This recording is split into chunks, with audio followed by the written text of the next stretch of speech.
British Wrestling Radio with your hosts, Dean Mitchell, Nixy Newman, and our very own Quebec SWE, Vendetta. Join us in our chat room at www.britishwrestlingradio.co.uk. Phone in on 01223 911 822 and join us right now.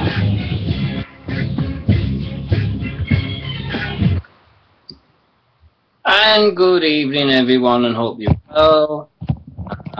I make no apologies for the music we've been listening to because, yes, it's cheese, yes, it's steps, and I think it's great. Evening, Nixy. Hello. Are you alright? Yeah, I'm good. I'm not cracking anymore. Yeah, sound a bit quiet.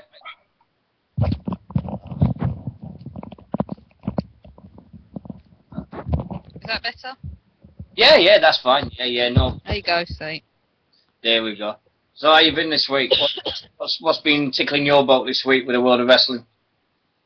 You know what pissed me off? I didn't say what pissed you off. I said what did tickle your boat. Well, obviously what pissed you off and tickled your boat means the same thing. Oh, no, you know what annoyed me, which was on Raw, but... Yeah, right. Well, we'll get into that in a bit, because we have got shitloads to talk about tonight. Boggett had a bet on that I wouldn't swear tonight because of my thing I've got planned in a couple of weeks. But obviously that's just gone out the window, so fuck it. No, it's been a very, very interesting week, hasn't it? Yep. It's just one of them weeks where everything happens at once, and you're like, what the heck? Why did this happen? But it just seems like it was just one of them weeks. We've even had things happen over this water that happened, which caused a ripple on Facebook and Twitter and all the other places with Davey Richards, and we'll get more into that in a bit. But nice to have you back from last week when we missed you. Did you? We all missed you because she was going because it was Kane's 15th year anniversary. I know, I was so upset about it that I wasn't there to talk about it because I'd known that it was, but I was terrible last week. I sounded like that. I literally couldn't do anything. I was not good. No, it didn't twig. It didn't register because I was doing a show and we were on about Brian Pillman dying 15 years ago. And then we went, hold on a minute, but it was the same pay-per-view that Kane made his debut at. And like, whoa, hold on a minute, wow, and everybody just kicked off from then.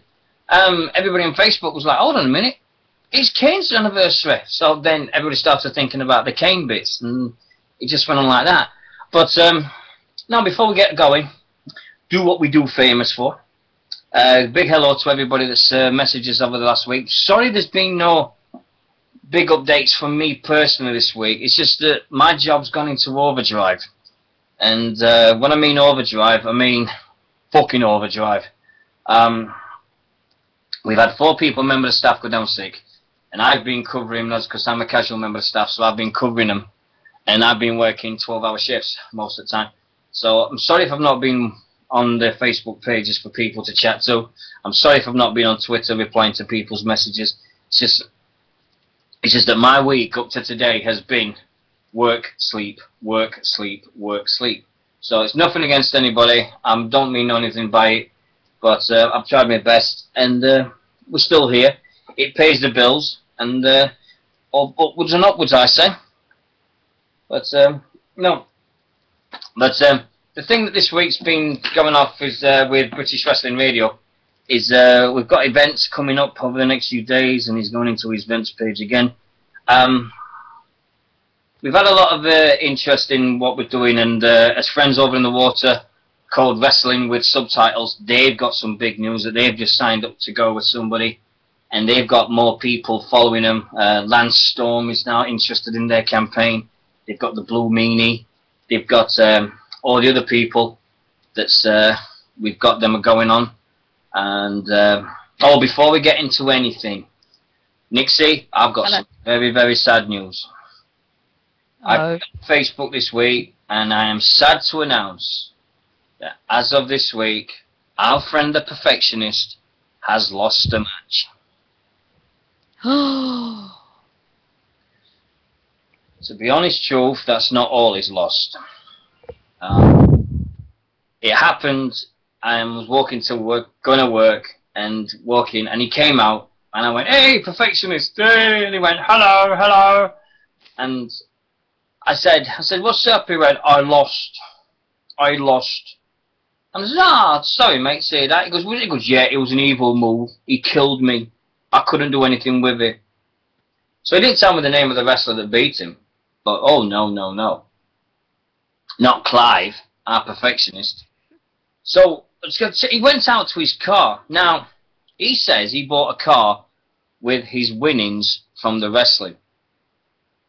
Guess what car he'd got? Ford Anglia. A Ferrari. He won that much.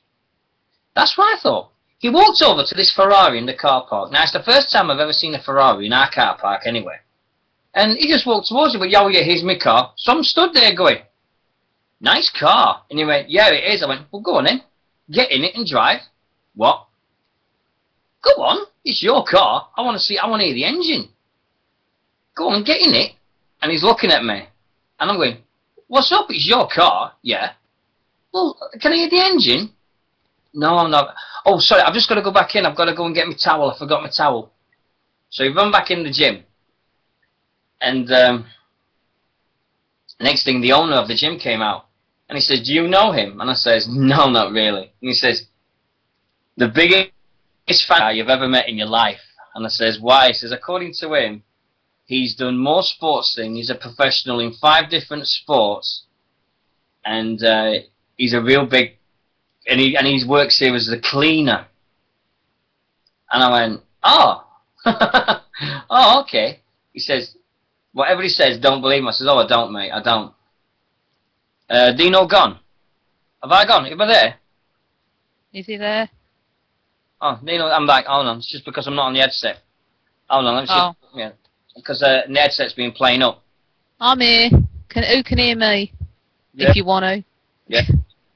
Holla, if you hear us. Anyway, cut a long story short. Clive is a cleaner at the gym where I seen him. And the only thing he's ever wrestled in his life is his brain, because he's a bit of a fantasy. And I said to him, I said, "Look," I said, "I knew you wasn't for real, because all the promotions you said you wrestled for doesn't exist." And he goes, yeah, I do. I said, "Just let me know once and for all.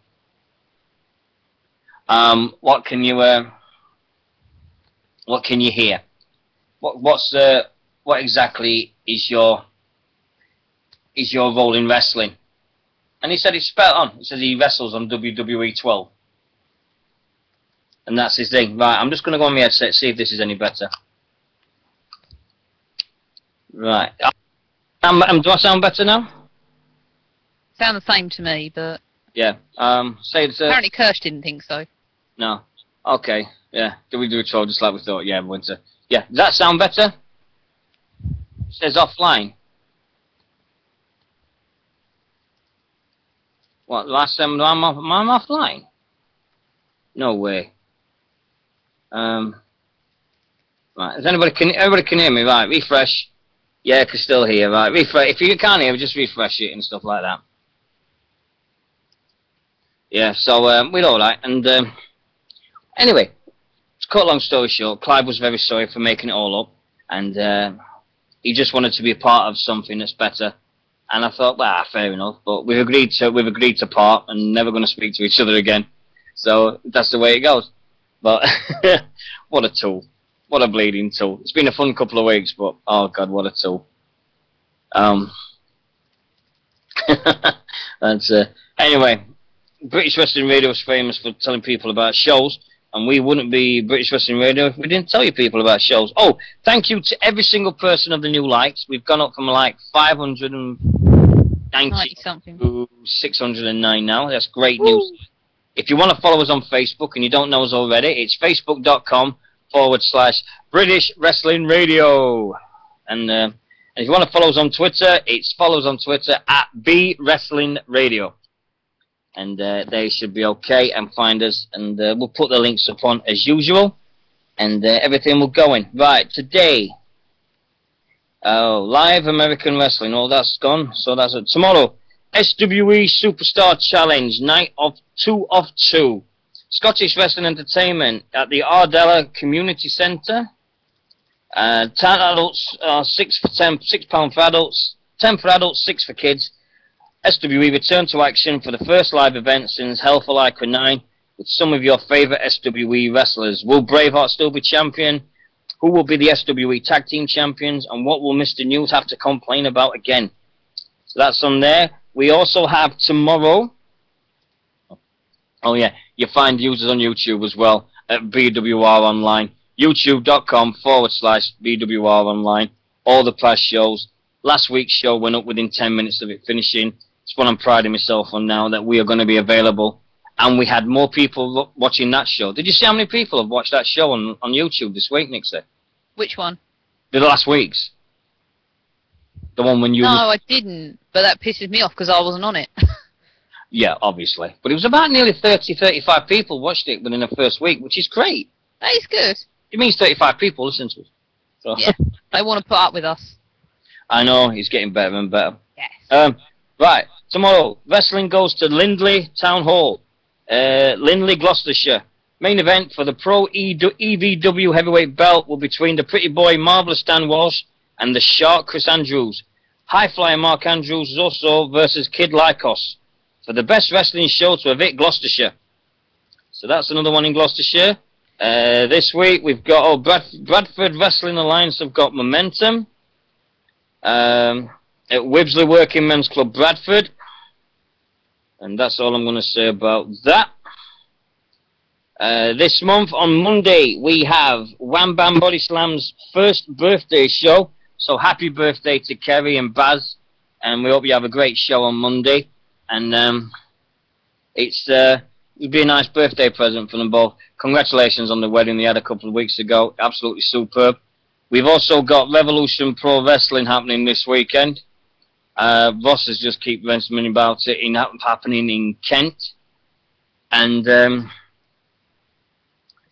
we've had that this weekend. We've also got Southside Wrestling happening next week in Stevenage. We've got Britannia Wrestling Promotions at Pennyford RBL. They're happening on the 19th of October. EDW presents Crossfire. DWA. Oh, God, there's so many shows. I'll have to go up to the 20th of October. Right. Wham Bam Body Slam is Monday, 4 o'clock, Preston Radio. Just follow the links. We'll put it up. Just follow the links and listen to them. Good show with Baz and Kerry. And they're great supporters of us. And we love them so bits, don't we, love? Don't we, Nixie? Yes, absolutely. Yeah. And we did send them a nice card to the wedding. We did. Yes. What do you mean we did? You didn't even see it. Well, you said we did. I know I did. I was just agreeing. Yes. Oh, dear. But, see. Right, we've got on this, the Superstars of Britannia Wrestling Promotions arrive at the Pennyford Royal British Legion, Flintshire, on Friday the 19th of October. World Catchweight Championship match, Alex Cyanide versus the babyface Pitbull. Keith Myatt, the legend himself, versus Classic Kieran McConnell. Rookie Division match, Mark Morgan versus Jim Hunter. We've also got Zach Gibson versus Dylan Roberts. And we've got the Great British Tag Team Championship Tournament round, Knights of the Squared Circle versus the New Breed. Tickets are for sale at the Pennyford Royal British Legion Club at £5 per person. Great night. And we just want to say great best wishes to Sean Hammer Davis from Britannia Wrestling, who was announced that due to back pain and due to the things in his body, he's decided to retire. He's not saying never say never, but at this moment in his life that he just wants to get well and get healthy, and everybody here at BWR wishes him all every success in getting healthy and staying well, and thank you for everything you've done for British wrestling. And also on the 19th of October we have EDW Wrestling in Shrewsbury. The Hive Music and Media Centre presents Crossfire. Main event is EDW champion Jamie Future and Open champion Joey Starr versus their respective #1 contenders, Edwards and Mark Morgan. If you've never experienced EDW before, now is the perfect time to jump right in. Get caught in the moment, like, share, and comment. So they're on there. I don't know how much it costs as a ticket, but it starts at 7:30, and that is next Friday at 7:30 in the evening. Then we go on to the 20th. And on the 20th, there's a big one indeed happening. It's Southside Wrestling happening at Stevenage. And we're just having that, and that's a good one that's happening. We've also got DWA in Tiverton, Devon, at the Heathcote Social Club. And they once return again. Tickets are £8 adults, £6 under 16, and 25 for the family. 2 adults, 2 kids. Doors open at 6:30. Show starts at 7. Tickets available to buy at JT's Party Market Walk in Tiverton. Confirmed are the Hometown Boys, Chris and Sam, the Andrews Brothers, Devon Trophy Champion, Adrenaline Rush Nick Riley, the winner PJ Jones, Pretty Marvellous Danny Walsh, the Ultimate Rule Breaker, the UK Dominator, and many more. And we've also got Shropshire Wrestling Alliance as well on the same day, on the 20th, and they're happening when my phone decides to load up and it can get his arse in gear. At Telford, in the Kayunshi Martial Arts Court Works Industrial Estate, Maidley in Telford. Shropshire returns to the Kayunshi Dojo on Talk to When. Doors open at 6, show starts at 7. Tag Team Showdown, Joey Sanchez and Tommy Gunn versus the Hunter Brothers. We've got Team NRG versus Chris Brooks and Ryan Smile. Saul Adams and Las Vegas's very own Edwards. Shropshire Wrestling Alliance World Title Match, Falls Count Anywhere. Lord Graham Thomas versus Mark Morgan. This Mark Morgan gets around, doesn't he? Bloody hell. I've only meant three events already, and he's there all 3. And that's all we got. And we've got Southside happening at Stevenage on the 20th. And we've got Revolution Pro Wrestling happening as well in Kent this weekend. I think it's IPW or RPW, one of them. But we've also got them happening. And it's getting going. We've also got Future Shock announced a new show that's happening up in Stockport. But we're going to talk about Future Shock now. Last weekend, Future Shock 62 was advertised the fact that Davey Richards would be returning to defend his Future Shock World Heavyweight title in a rematch against Jack Gallagher. Jack Gallagher, I think his name is. Well, I forgot his name. I'm such a shit. Sorry, Jack. I do apologise, fella. And Davey Richards did a no-show. And Dave Rain, who's in charge of Future Shock, then had all these bullshit rumours and everything going at him saying he's advertised Davey Richards even though he knew he wasn't coming. And do the old, card is subject to change trick on the posters like Vince McMahon used to do a lot and WCW did and all these other big promotions did. And but Davey Richards did a no-show. Now we know that Davey Richards has got... You heard Davey Richards, haven't you, Nixy? I have, yes. Right. Because I've heard a bit about this. I've seen bits going across Facebook, so I've got an awareness of it. Right. Well, Davey Richards has got this reputation of getting money off of promoters and then running off and not doing the show. He's also got reputation for all these things like he demands money before he wrestles and he thinks of himself more than anything. That's fair. He's looking out for himself and he doesn't want to be seen as a person that's like that. But when you know show and do something like that, and especially as he's been advertised for like 6 to 8 weeks that he's actually there, it just does everything. And hello Mark53, thank you. That's a new name we've not seen before. Welcome to the chat room and hope you enjoy yourself. I just think that personally, I mean, if you're going to put the belt on someone, and I just think that when you put the belt on someone, at least they've got the be the balls and everything to show up at that show. If you put the belt on somebody, at least give them the time and the dressing to go back and that belt. But it's happened at other promotions this year. I mean, Rennie Dupree came over to Southside, gave him the belt, and the next minute Rennie Dupree went back to Canada. And I don't know the situation, don't know the circumstances, don't want to know. But I know he was supposed to be over there for a few months. We've also got, in December 9th, Preston City Wrestling have got a massive show. Have you seen it? The show they've got planned on December 9th. Is that the Christmas one? Yeah, when they've got John Morrison. Oh, yeah. They've got Chris Masters. and they've also got Eugene. Got a lot of people. Yeah, 3 big names there. Well, 2 big names and a total twat. Because I said, I mean, Ross knows my feelings on a certain person in them 3. And I just went on one. I mean, he's crazy. I don't know who won between Alligator and Noam Dar. And that's the saying, what's the best show I've seen so far this year.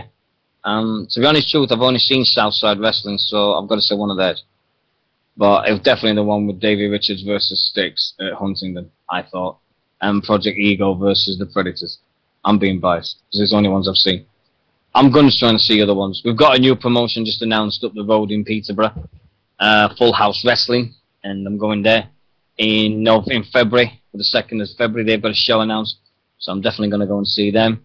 It's happening. It's really happening this year. I think, but I think British wrestling at the moment is going up and up and up and up, and there is some people out there that'll drag it down. There is some people that want to put it through the mud.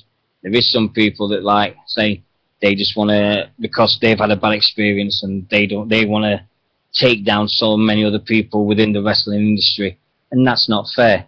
Everybody's entitled to making a living.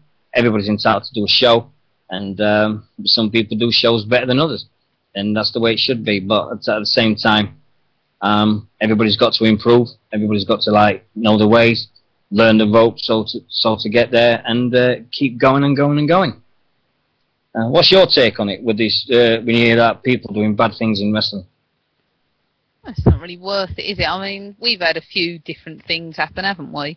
Yeah. It's just, especially in the British scene, everyone seems to know everyone, and it doesn't seem right to me.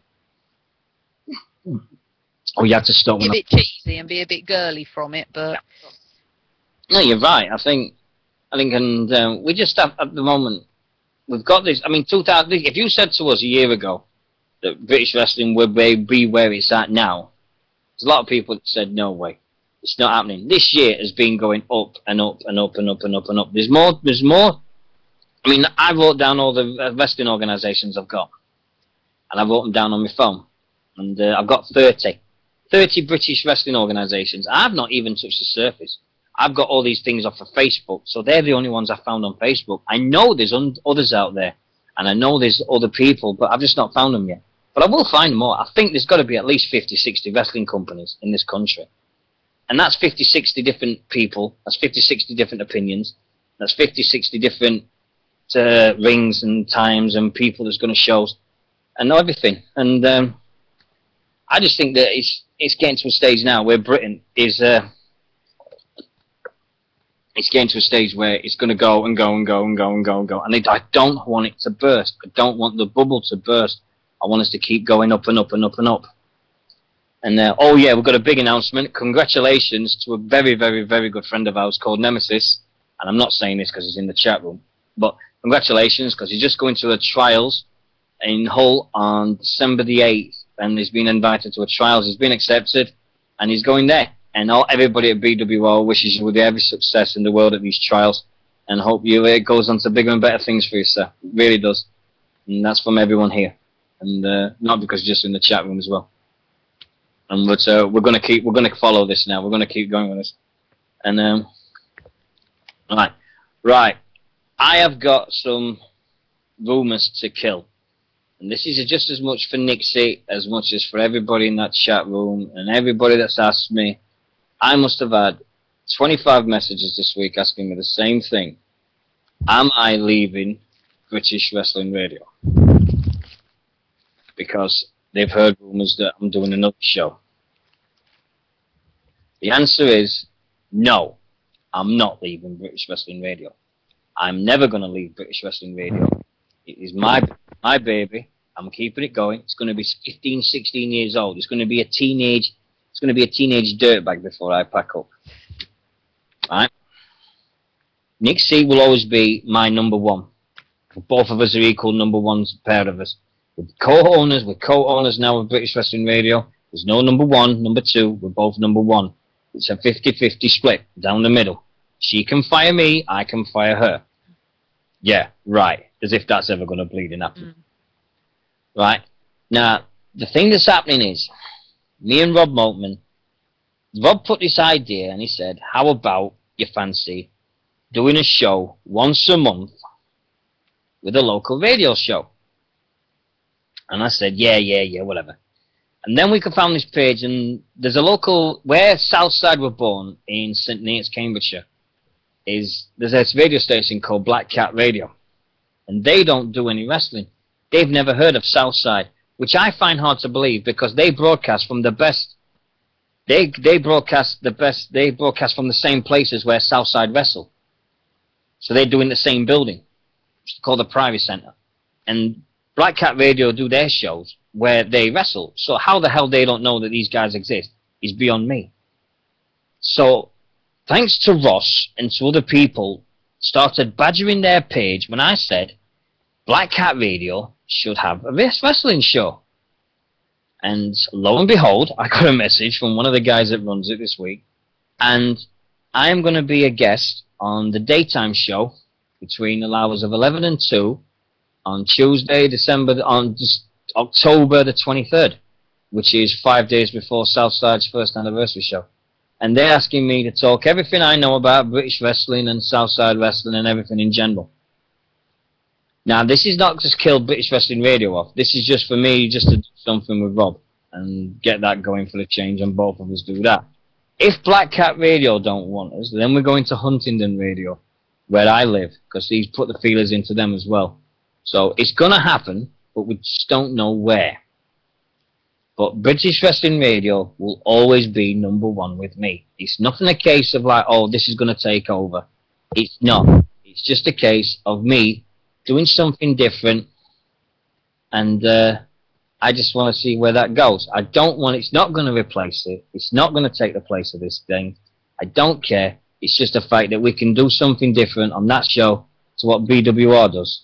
And the first thing I've got to learn is not to swear, because I swear too much. What do you think, Nixy? I'm going to like seeing you try not to swear. Well, this is the thing. I've been on Rob's show. I've been on Wham Bam Body Slam, and I've been on the Pipe Bomb. And I say, and every time I've done these interviews, I am so nervous because I swear a hell of a lot, especially when I have a rant. And I promise myself now that I won't swear. So, and I did a bet last night with Ross, and I can't believe it. And the thing was that if I did, well, I want Ross to remind me because I forgot it, but I know I did a bet with him. I think it was last night or the night before, that said I would do something, and if I blah blah blah, and I can't remember what it was. But it's just a case of me just doing something different. But British Wrestling Radio is still going to stay. It's not going nowhere, and I love this place. I love it to be my heart. I don't know what I'd be without this thing. I once have met this other person at the other end of this headset, Nixy, who came into a chat room about 6 months ago now? Was it 6, 7? It was just after WrestleMania. You joined us after WrestleMania. Just after, but again, it's just I don't really know how I did it. It's still a bit of a mystery to me. I can't quite remember how I found you. Yeah, it was one of them mysteries that Nixie found us, and it was like, wow, hello. But yeah, I was quite quiet for the first week, and then it kind of, I wasn't after that. No, then we had the discussion about John Cena, didn't we? And I think that was, I kind of kicked off from there a little bit. Yeah, that was when we knew we got somebody special in the chat. It was like, oh, it was like, I am special. Not the fact that me and Seamus were chatting, and I said, "Did you? This is what happened. This is what happens when you're not on air." I was chatting to Seamus on Facebook, and he said, "Did you see that person, the incarnation?" I went, "Yeah." He said, "What do you think?" I went, "She's mental. She's mental." I said, "Absolutely special." Oh, it was something to do with Eugene, weren't it? I said, if something happened with Eugene, I would sing Beauty School Dropout. That's it, yeah. It was something to do with it. I mean, Eugene is wrestling, and I'm not the biggest fan of Eugene because I didn't like the character and I didn't like the way they was doing in the WWE. And he's like, "Hello, my name is Dean," and I'm like, "What in the world is this guy doing on TV?" I'm like, smack on with it, and kill him now. And but no, I forgot it. I forgot everything I was said last night. Also, there's another rumor. They're saying that some people's been saying that we're gonna do another 24-hour show.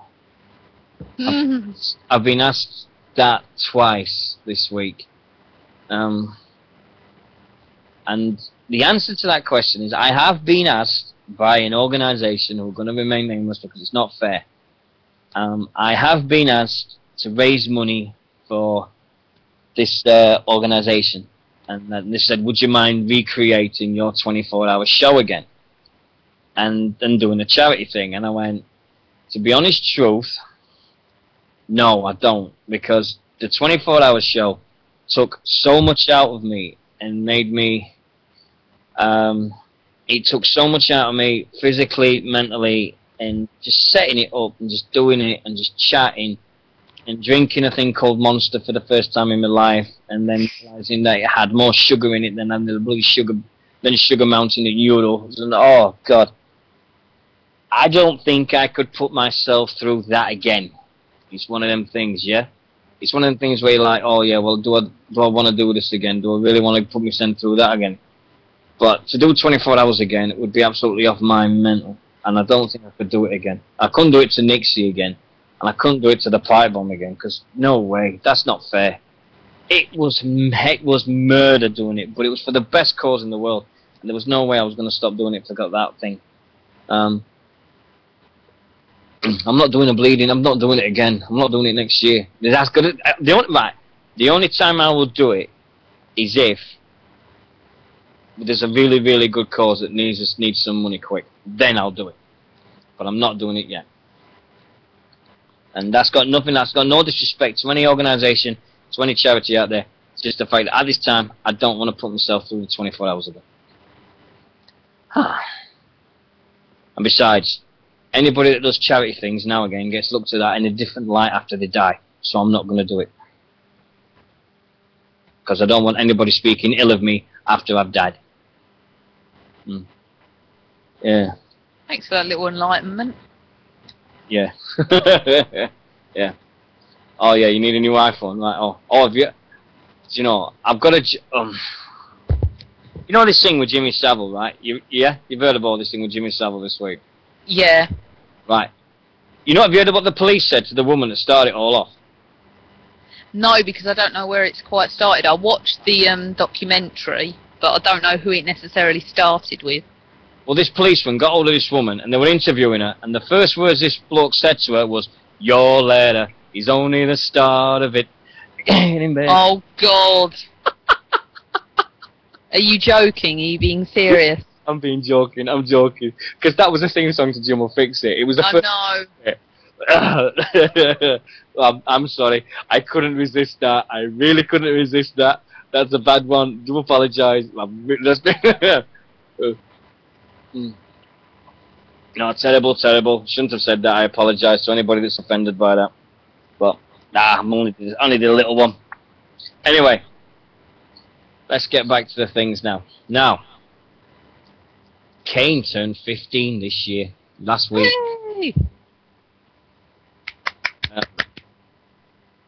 Come on then, Nixy. This is your baby. This is when I said to you, you've got 6 days to plan this. Did you plan it? You do realise I've got 3 pages of crap. Nixy, the floor is yours. No, don't make me do it on my own. No, go on. I'm not doing it all on my own. Right, I'll do it like an interview thing. Right, what made you like Kane so much? Because he wasn't like the others. I mean, we talked about this before. I mean, when I got into wrestling, it was about 99, 2000. And he just wasn't like anybody else. He had a mask on, he was wearing red and black. He liked burning crap. You know, for a 9-year-old, that's really fun. In my little sadistic mind. Well, I think that was it, because he was so different. Yeah. I just remember seeing it first time, and same thing as everybody. We heard that he was coming, We heard that his brother was alive, Undertaker's brother was alive, and Kane was alive. Then he appeared, and then the first thing he sees him, he rips off the door at Hell in a Cell. At Hell in a Cell, yeah, and help them. Wow! That's gotta be Kane! Yeah, Kirsty's just doing a great comment in the chat room. 9 years old, and you like men in masks burning stuff. I'm sorry, I was quite a tomboy when I was 9. I was in Cubs, not Brownies, and yeah, I mean, if school hadn't compressed my personality, and from the ages of 12 to 16, I could be quite a bit of a psychopath right now, so I kind of be grateful that I'm not.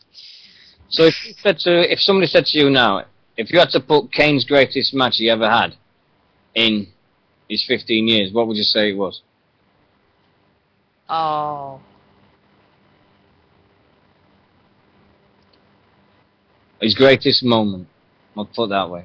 He's had so many. I mean, the thing is, when I looked at this and did it year by year of what he's done, realistically, his best moments his personality kind of dries out after about 2004, I think. His best years were probably about 98 to 2002. I don't know. I mean, him competing in a tag team TLC match on his own was pretty funny. But then he did a lot of really good stuff with The Undertaker in 2001. They've had the Inferno match. Oh, he even had a match with Bulldog, actually. Yeah, he did, yeah. Hello, Serge, in the chat room. Nice to see you. Thank you for joining us on a Friday night. Welcome to British Wrestling Radio. I won't be burning stuff, Nemesis. No, I think when you saw Kane come in and he had this rivalry with The Undertaker, that first rivalry they had was mega. Because you had Taker turning around and saying, I am not going to fight my own flesh and blood. Flesh and blood. And Kane was this badass. He was an evil mofo. Burned him in the coffin. Yeah, burning the coffin. You had the petrol thing. You had all these things that... It was literally anything goes with Kane and Taker. And the build-up to that matches. And it was just great things. I mean, you saw Kane hitting Vader on the head with a hammer.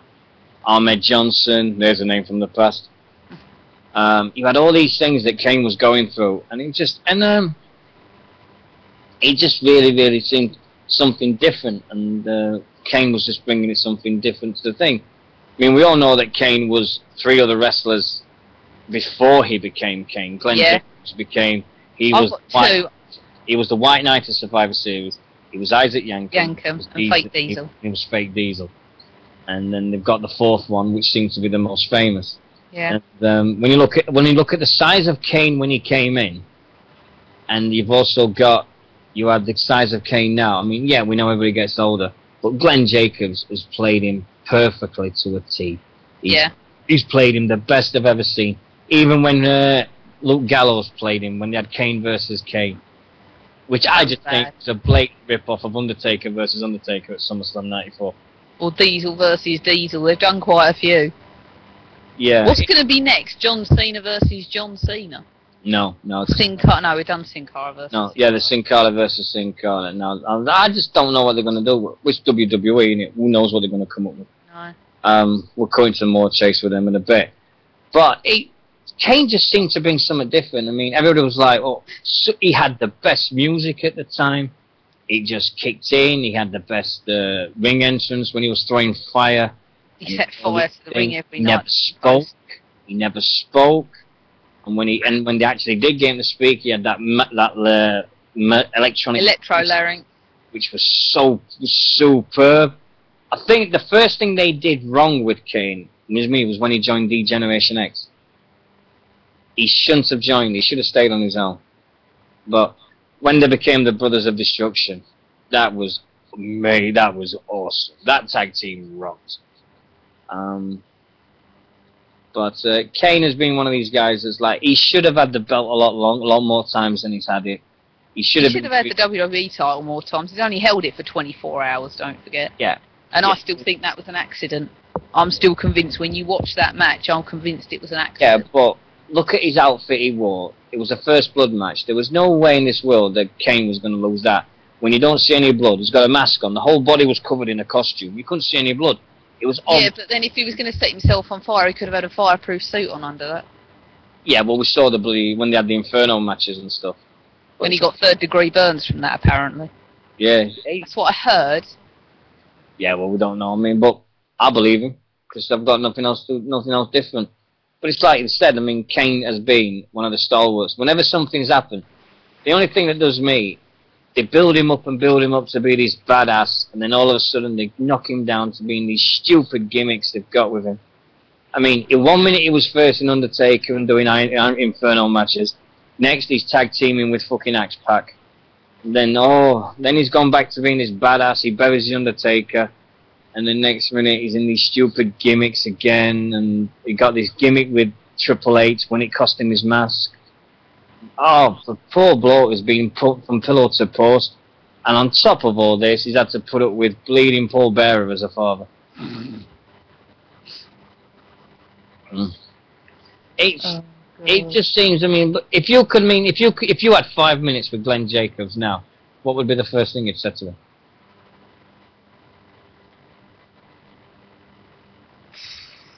If we could put Kane on this show right now with Nixy, first of all, the chat room would be going mental because Kane would be on. Secondly, you would be blubbering like a 9-year-old again. Thirdly, I couldn't believe that we've actually pulled it off. And I just think that if you could have one question with Kane, what would it be?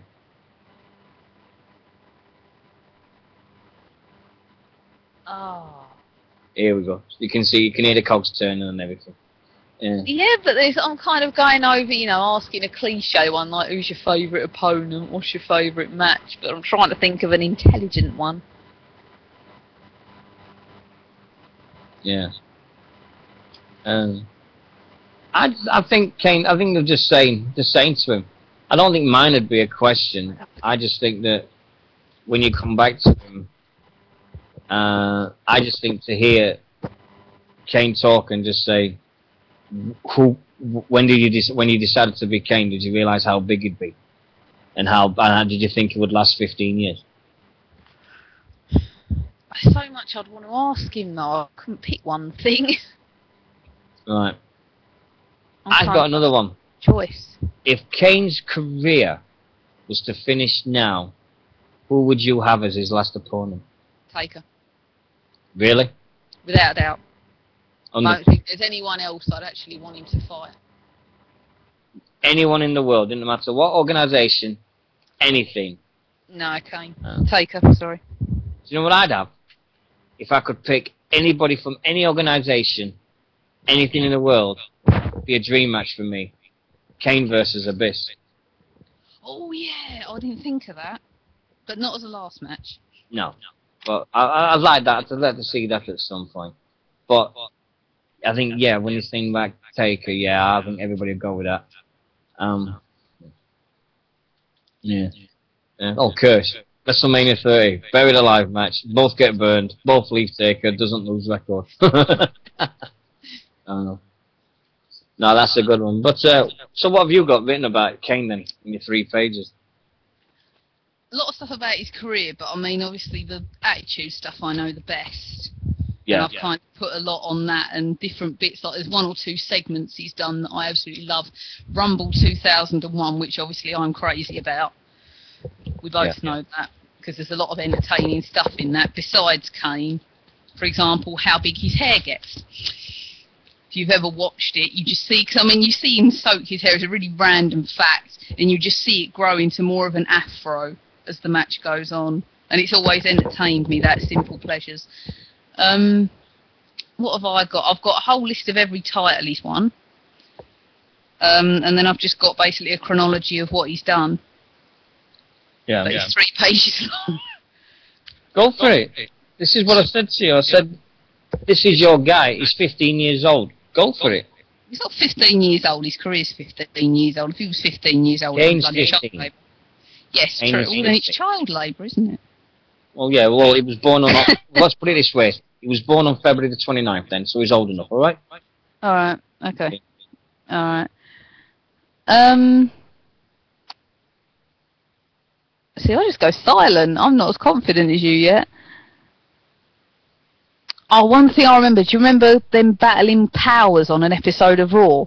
They all had like these lasers coming out. Do you remember that? Yeah. Yeah. That was I loved that. I mean, for a '90s thing, that looked so good. And it was that was like I was like, pff, and it was banging everywhere. There was pyro going off. That was a really cool thing. I loved that. Oh, someone agrees. Winter agrees. Winter will agree with everything I say. Everybody agrees with you. Nobody agrees with me. Everybody agrees with me. Always the same in our place. Oh. I mean, you had 1998. He did a lot in '98 with Taker, obviously. He joined the corporation. Random thing in the '99 Rumble that entertained me was the orderlies coming out trying to get him back to the mental hospital. I don't know if you remember that. He eliminated himself in that. His first words as well in that year. He spoke his first words. Which was? Suck it. There you go. Yeah. Huh? Which was really... Yes, it was. Before? No, but without the Electra thing. Oh, without the electric thing? Yeah, that was his first official words. Kane actually had a tryout match with Matt and Jeff very early in their career as well. It was on an episode of Raw and he just annihilated them. It was one of the funniest matches in the world. Can you see them and they're all standing there smiling in their bright colours. He comes and he's like, yeah. Off they go. Oh, it's the washing machine. I wonder what was making a massive noise. Yeah, I just think, I mean, when you see the other thing with Kane, and it seems as though whenever they need a heel that's going to make everybody stand up and take notice. I mean, he had the biggest pop of 2011 in my eyes. He should have had the biggest pop of 2011 because when he came back the night when his mask when he came back and he came back in his classic outfits and he had this big mask on and he had the mask on and he had his hair. Everybody was saying, Jesus, look at how quick has that hair grown. Everybody knew it was a wig. Everybody knew it was like, but it was like, wow, Kane's back. It was a great mask. It was a great entrance.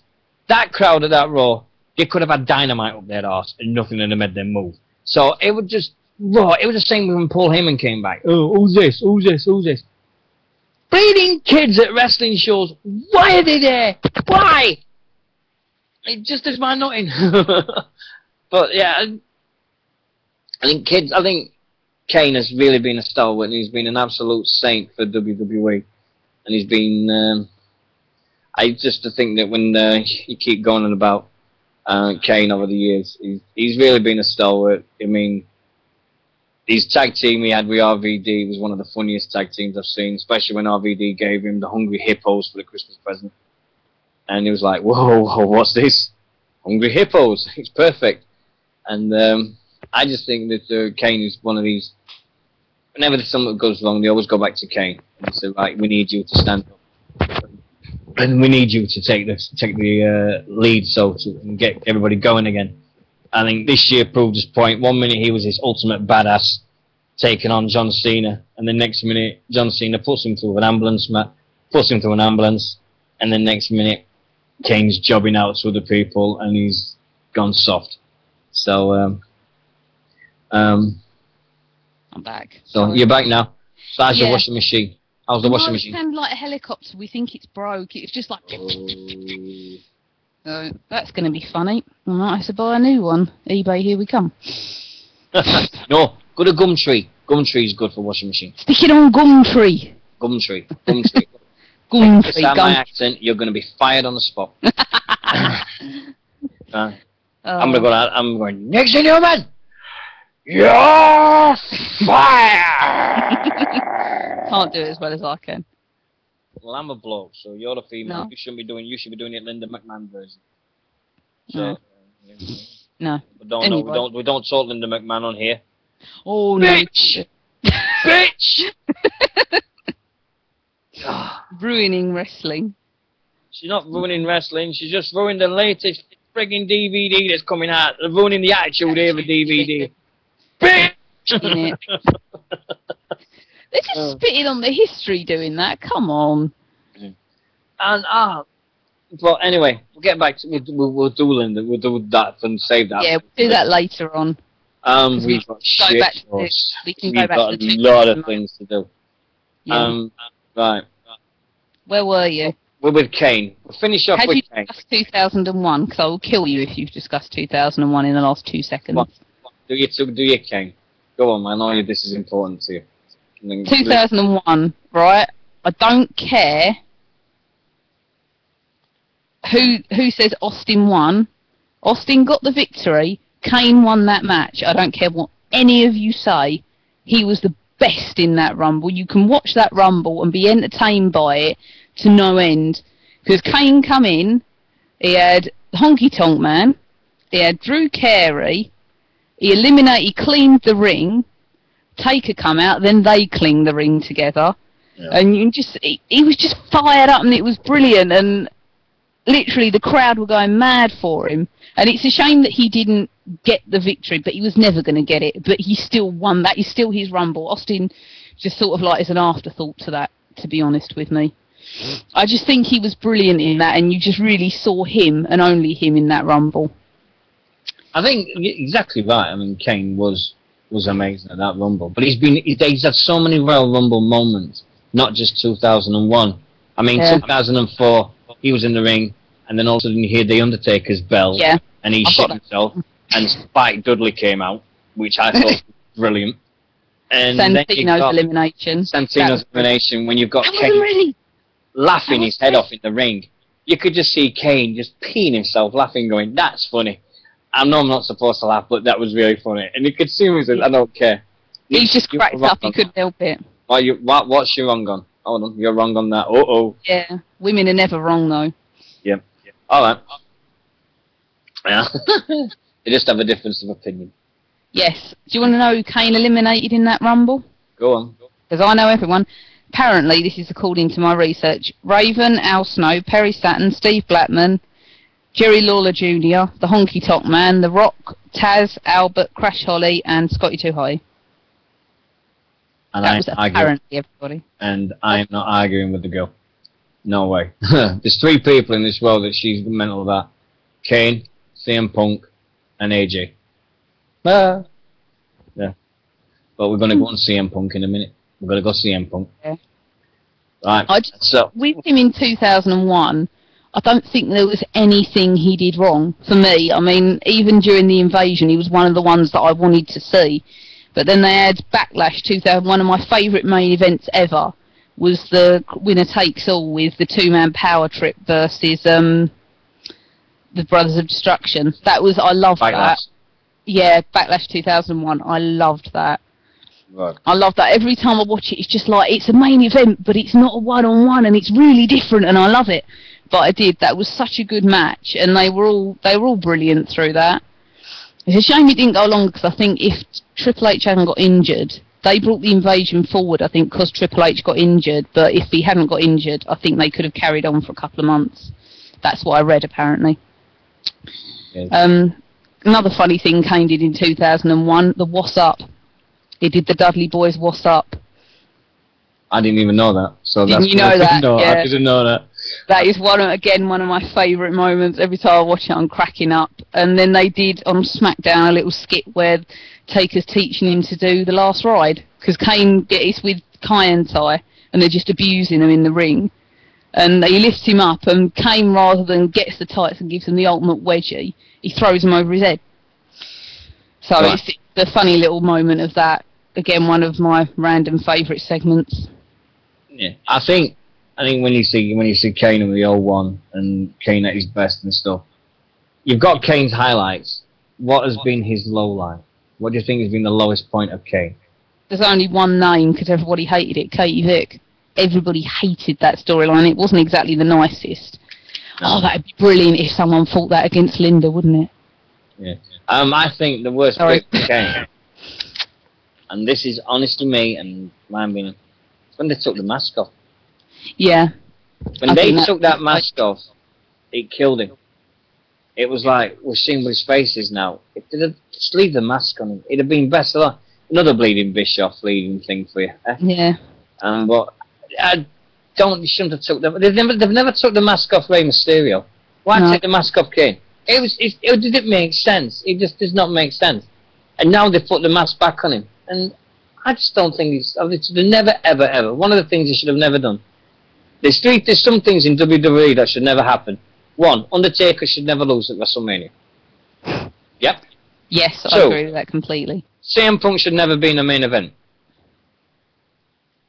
You're not going to agree with Never have been or never be. Never will be. Never will be in a main event. Should never be in a main event or never will be. He should be in a main event. No, but he won't. He won't. Yeah. 3. Fortunately. Also, put Kane without his mask. Simple as that. Oh, Kane tombstone Linda. Yeah, that's what I was getting on to. Yeah, but I think we're going to have to wrap it up in the next few minutes of this, because we could literally... I could go on for hours. We could go on for hours with this. This is one of them things that's like, hold on a minute. It should have happened last week, but we didn't. So we're doing it this week, and we hope you're enjoying the show. I hope it's something different to talk about. Yeah, we're doing American bits and bits. We're doing the American stuff again. Who gives a shit? It's our show. We can do what we want. If you don't want to listen to us, don't listen, but we're trying our best. Oh. We're doing something that's fans. We're fans. At the end of the day, we are fans of wrestling, and I'll big up the British scene as much as anyone. And I've done all the British things I can say, but now it's the time of the other things. Right. Did you ever see Kane when he went to WWF New York? Did you ever see that? No, I didn't. That was brilliant. Again, that was just funny. It was his kid playing a toy machine, and he loses a toy. Kane's standing behind him. He goes, "Move out!" He punches the glass and just picks out one toy as they're all falling off and gives it to the kid and walks away. That was one of my again. The Kane-a-Rooney. Did you ever see that? No, I didn't. That's another thing I didn't. Right, what we've done me. I lived in a tent for 5 years. Right? Yeah, you missed all of this. I missed all this. I missed 99 to 2004. I lived in tents, so I missed all the WWE. So I'm catching up on that again. I've got all them videos still. I've got all these videos over there, right? There's 3 Silver Vision videos I can see, and I don't even know what they're called. Give me a sec. I've just seen these videos in my house, and I don't even know what they're called. Give me a sec. Alright. I do not fucking believe it. I do not fucking believe this. This is absolutely true. I have never seen these videos. In my hands here, I have got WWF Royal Rumble 1992, Royal Rumble 1993, Royal Rumble 1991, and you're not going to believe what I've got in my hands. 2001. No, WWF SummerSlam 1992. Oh, I know about that. The one with the Bulldog and Brett? Yeah, I know about that. Have you ever seen that? I think I've seen bits of it. You want it? Can we watch it online? If anybody wants these videos, let me know, and I will send you these videos. If anybody wants these Silver Vision videos I've got in my hands, let me know, and you can have one. I'll just watch them and then I'll send them to you. In fact, first person I'm going to ask, Winters Lair, give me a choice of Royal Rumble 92, 93 and 91, and I'll send you one. VHS. VHS, Dino, I'll have a few. Well, I've just had 4 videos here, and I don't know what I'm going to do with them. I've got a video player, but I'm going to see if I can get one now. I thought you were going to buy one the other week. Yeah, I didn't get money. I blew money on Xbox game. Oh, God. But I'll definitely send you a video, mate. I'll definitely send you one of them videos. I'll send you the 92 one, if that's okay. I'll send you the Winters 92 one. Because I've got your address now, so I'll send it you. And, not having 92 SummerSlam. Kiss my ass. That's mine. My baby. There you go. Now, this week. Oh no, who sent me a message on Skype? Me, sorry, I was saying I didn't have a video player, so it's going to be a bit hard. Right. Alright. You're not having SummerSlam. Right. This week, one Sonny, ex-WWF Sonny, has been arrested 5 times. She's been arrested twice and 3 times in days. What is going on with Sonny? Oh, I ain't got 94. Down.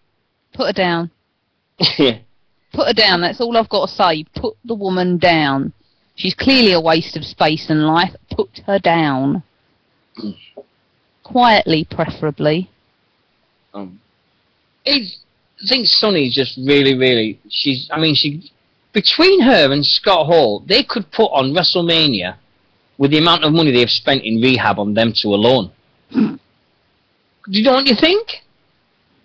Probably open a bloody illegal business together is what they could do. It's crazy. It's just absolutely off these pages at the fact that they've got all these things, and it's just absolutely off the bleeding chain. But what can you do? What can you do? I think Sonny's just I think Sonny's no one to say who's the next wrestler that's gonna read about in the obituaries. I think he's gonna be Sonny. I really, really do. I don't think it's gonna be Scott Hall. I think it's gonna be Sonny. I really believe it. Sonny's gonna be the next one you read about. And sorry to say, but she needs help. But she's one of these people that doesn't want help, and she's not receiving it. Rumours this week: Edge to TNA. Yeah. Yeah. That won't happen. Why not? He's not with WWE no more. Yeah, I just can't see it. Yeah. You never know. Worse things have happened. Right. Now we've done that, Sonny. Now the next thing. Monday night, after Raw, CM Punk punching a fan. What's your take? Because I've got a big bee in my bonnet about this. I thought you would. And it's all on CM Punk. I mean, we disputed at first, was it genuine? Yeah, but then because of the Ring of Honor thing, because Kevin Steen knocked out a fan, well, supposed to have been a fan, a few weeks ago in Ring of Honor. So that's where the thing comes, that's where the doubt was WWE copying what Ring of Honor did. Like they did with the Summer of Punk. Yeah, but I mean, this is where everybody knows now that this is real, because the person who got punched is now pressing charges. Oh, he is pressing charges, isn't he? Yeah, right. He is pressing charges against WWE and CM Punk for assault. He's now gone on Twitter going, look at my glasses. Now, the guy that really punched CM Punk, he's also gone on Twitter saying he punched him in the kidneys, he punched him in the back. And, but my thing on this is CM Punk shouldn't have been there. Of all the things that's happening now, and I said this last year, and I'm saying it again, wrestlers should stay on the ramp, round the ring, that's it. Don't go in the crowd. It's not society's now. The society is not the same as it was in the 90s. No way. CM Punk should not have put himself in that situation. He should have gone up the ramp like every other wrestler does, gone up there and stayed there, and nothing had been different. He put himself in a situation where it's happened, and he's also got worse by punching someone, actually with glasses on. So, makes it even better and better. But I never saw glasses on that bloke. No, well, this is it. Nobody saw glasses on him, but he said he has glasses, and he said he broke them. So, he just, CM Punk shouldn't have been there. It's just crazy, the fact that CM Punk gets more heat than a bloody electric oven at this moment in time anyway. But why would you go into the audience when you're a heel? You know someone's going to go at you. You know it's going to happen at you. I've been to shows and I've seen heels do things, and then the people stood up and going to knock them the fuck out. It happened with Chris Travis at Southside Anniversary last year. He picked up a hat. He picked up a hat off this guy, and then because Chris Travis has oil and everything all over his body, he picked it up, and he wiped his hat, and he wiped it all over his body and gave it this kid back. This kid stood up, and he was going to knock Chris Travis out. And they were going, oh, sit down, mate. He says, wrestling. He goes, I'm going to knock him out. I'm going to knock him out. He's ruined my hat. He's ruined my hat. And then this year, with Huntington, Lionheart spat water all over the family. The kid's going, oh, I'm blinded, I'm blinded. Being a real pussyfoot of a kid. And the dad stood up and was going to knock out Lionheart. But it's always the heels that get it. But at the same time, they shouldn't put themselves in that situation. They really, really shouldn't put themselves in that situation for them. Stay in the ring. Look what happened last year with Layla when she returned. That kid grew up to boobs. Yeah. you got Big Show walking back, and you got a kid. You got a woman screaming abuse in his face, you're screaming in his face, you motherfucking fat fuck, going mental at Big Show. You've got all these people screaming. I think Randy Orton is the best I've ever seen at it because he's actually gone back at 2 and 3 fans that have shouted and abused him. And he's gone into their faces live on pay-per-views, and he's gone really mental at them. And it's just these people in the crowd. And it's nothing against Americans, and it's nothing against what they do in that, because everybody's entitled, because they go to a show, they get entertained, and that's it. But there is a point where you've got to think, hold on a minute, this is entertainment. This is not real. Please, they shouldn't do that and that. And fans shouldn't shout abuse. Yes, you can boo, you can cheer, you can do what you want. But don't go into a wrestler's face and tell him he's shit, and he's a fucking wanker, and he's all this. That wrestler is A, 6 foot odd tall, B, weighs about 260, 270 pounds at most times, and C, will knock the 10 tons of shit out of you 9 times out of 10. It just does my head in, the fact that I'm almost CM Punk did this. CM Punk shouldn't have been there. End of story. It just does it for me. As soon as I saw it, I thought, oh my god, what the heck have they done now? But what did you think? End of it. It's like, I know you've got your take on it, because we always have these things, and I just want to hear your take on it, Nixy. Well, I do like crowd runnings, because crowds, they love touching wrestlers and that, but people were being physically violent to him, and there was no need for it. I mean, I don't know if there were kids around that audience. I mean, thinking of them, it's not really good for them if one of them kids were to get hit, to think of it in that respect. But I mean, I think he just got hit too much and he just kind of snapped and lashed out. It was a split thing, but I think this bloke's milking it for all it's got. Oh, we know he's going to milk it. Yeah. Let's be honest, it's a dream to him, because he's the fan now that got hit by CM Punk. Yeah. He's seen dollar signs. He's seen it. And Kirsch has just said it amazing. The best bit is, isn't WWE PG? It happened after the show, though. It didn't happen on TV. It always happened. I mean, another one was CM Punk. In Australia last year, when he called that kid, "You've got a vagina." Oh, yeah. It's every time. And Ross has changed his name to CM Sucks. Oh, my. Oh, God. Oh, dear. Kick you, Ross. Calling the kid a homo. CM Punk plays the heart part of a heel better than anyone. We've seen it on the DVD. Well, we see everybody. Well, question for the chat room. Press 1 if you've seen the CM Punk DVD, and press 1 again next to it if you've watched it as a stream online.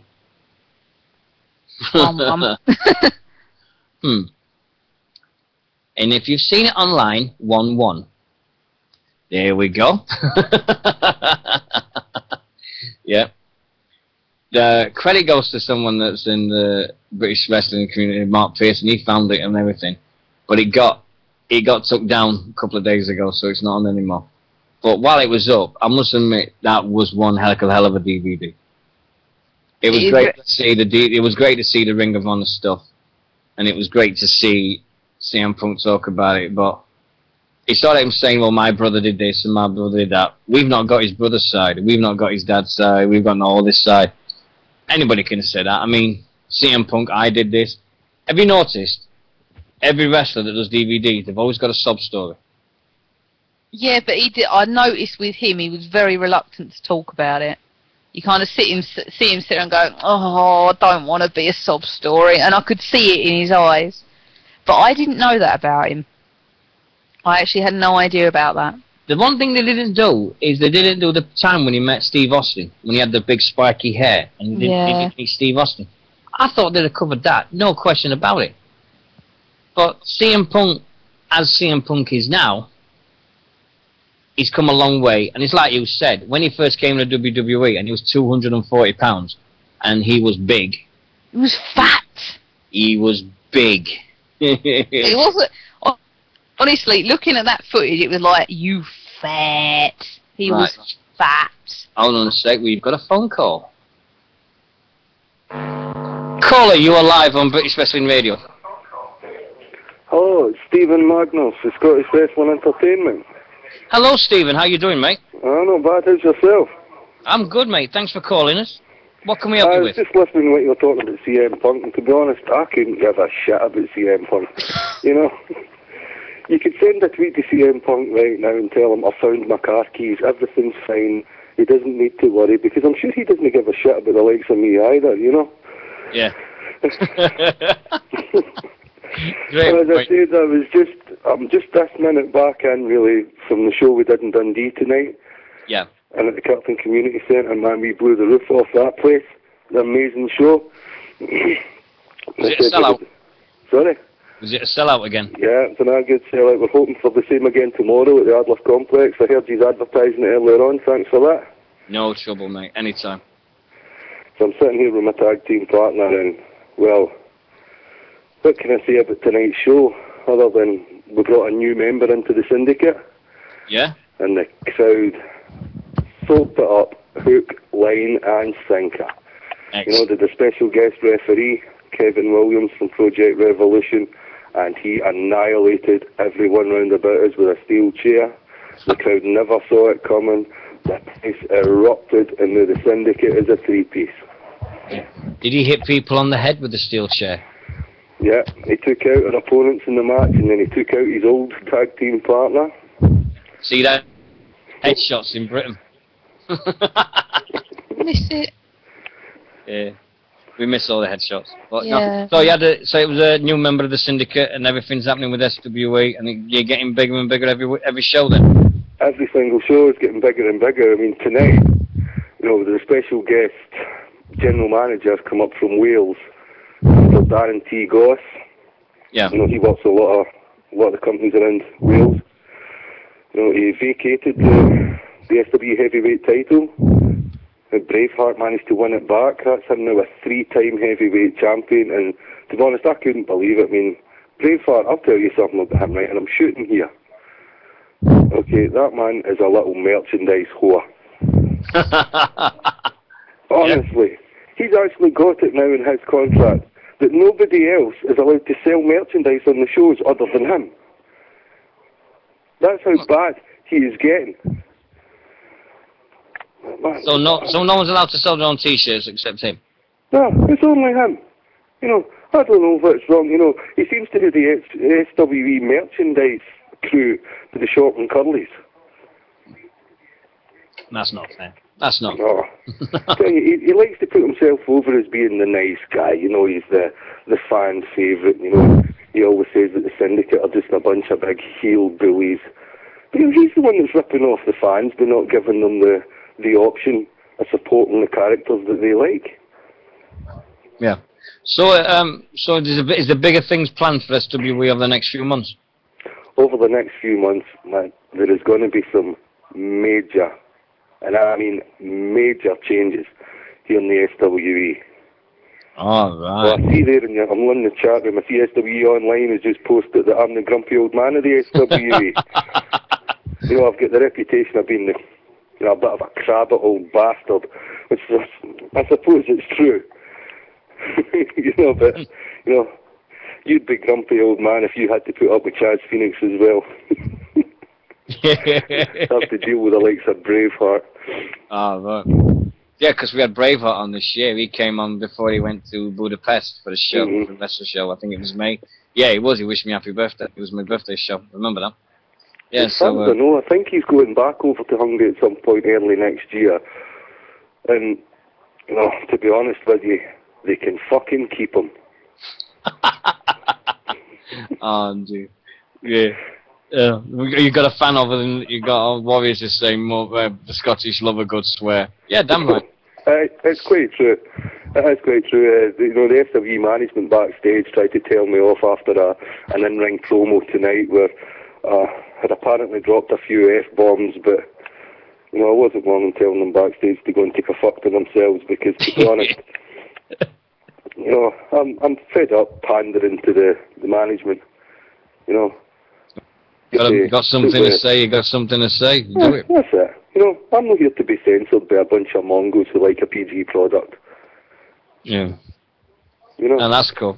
So, thanks for ringing, mate. Thank you very much. Right, you're welcome. Anytime at all. All the best. Yeah, and you. Here at British Wrestling Radio. Oh, I'm going to stay here in the chat room to the death tonight. Okay, mate. Well, we're going to Thanks very much. I'll speak Take again care. soon. Thanks. Bye-bye, mate.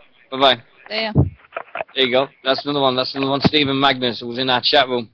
He's also just chatting away and about and everything that's going off, and that's another one. That's another cool. See, I love our phone line. It may not get the most phone calls, but I love my phone line. Now I got it back. It's wicked. Where was we? Oh, CM Punk. It's being fat. Oh, you said big. I said big. You said fat. It's fat. Is that fatty fat I don't know or why fat? he did it to himself. Well, everybody said, well, you've heard about the story with Chris Travis. He's been he's had 3 contacts with WWE, and they've told him to get bigger on each time, and he's just turned around and said, nah, fuck it, I'm staying as I am. That's the right way to be, I think. Yeah, I mean, Chris Travis is good as what he is now. He don't need to be big as anything. He can do himself now. But there's no, I mean, telling him to get bigger. But CM Punk, when we saw him in ECW, but watching the DVD, I didn't know about the FCW days, and didn't see about the FCW, the OVW, and all the things with Paul Heyman. And Paul Heyman is really a CM Punk bleeding fan, isn't he? He loves him. Yeah, I think I don't want Heyman to go. I want Heyman to do a lot more in WWE now, because now he's with Punk. It takes him back up to when Lesnar's coming back. So I think it'll be cool. You never know. I've just thought, oh, hold on a minute. How about this for a match? It's Survivor Series. You ready? Yeah, go on. John Cena and Triple H versus Brock Lesnar and CM Punk. That'd be not bad. Be pretty good, actually. But the plan is that we all know that Hell in a Cell, there's plans in place, and it's going to go through to Royal Rumble and then WrestleMania, and we know the things that's happening with stuff. But I don't think Lesnar and CM Punk could draw. I don't think people would want to see that match. CM Punk and Lesnar be not very good. But tag match with Lesnar and Punk, it'd be better than seeing the other thing like that. Or a Survivor Series style matchup. You know, like a 5 people with CM Punk and Lesnar versus Triple H and Cena. Yeah. Which leads us on nicely to our next one. Now, this is one of our 5v5 lists. Are you ready, Nixy? Yeah, go on. TNA versus WWE in a Survivor Series match. Who would your 5 be and why? Oh, that was I saved that one. Who's going to do which? Well, you do. I'll tell you what. Oh, go on, you choose. You choose take this week. WWE, I'll take TNA. Go on then. You do TNA then. Alright, let's have a think about this. Right. Suppose we better have Sting, because he's an icon, so Yeah. we've got to have him, really. Right. Better have AJ Styles. Yeah. I'd have Kurt Angle. Yeah. That's 3. I'd have Abyss. 4. And possibly I'd use a wild card and have Austin Aries. Ooh. Or I'd push and not have Kurt Angle and have like Bobby Roode or James Storm. Yeah. No Bully Ray then. Not as such, because if it's a TNA team, I think it should be TNA talent who were homegrown and created there. But you've put Kurt Angle in there. Yeah, that's why I say I'd change my mind and I wouldn't have him. Right. Okay. If it was going to be me choosing, I would want TNA talent. And alright, Bully Ray's been used better there, but I would want people who have just literally been made their name in TNA, not someone who's come from WWE and alright, done really well, but I would want that myself. So, who would your captain be? Sting. Right. WWE. My captain, Undertaker. Reason being, everybody wants to see Undertaker versus Sting. At least just once. Everybody's asked for that match for years. Second choice, Dolph Ziggler. Because Dolph Ziggler with AJ Styles, it'd be a dream to watch again. Right? Third choice, I'd have to put Cena in because Cena is the face of the... Cena versus Austin Aries. There you go. Wrestle him under the table. Yeah. Fourth choice, I'd put Triple H in. And Triple H. Oh no, Kane and Ziggler. Kane and CM Punk. There's my last two. I'd put CM Punk and Kane in because Kane, literally because you put Kane and Undertaker in there, the good things will always happen. And it's just the thing. Excuse you. Excuse me, yeah, and just think the TNA WWE thing. You'll always get it. You'll always get the talent. You'll always get the thing.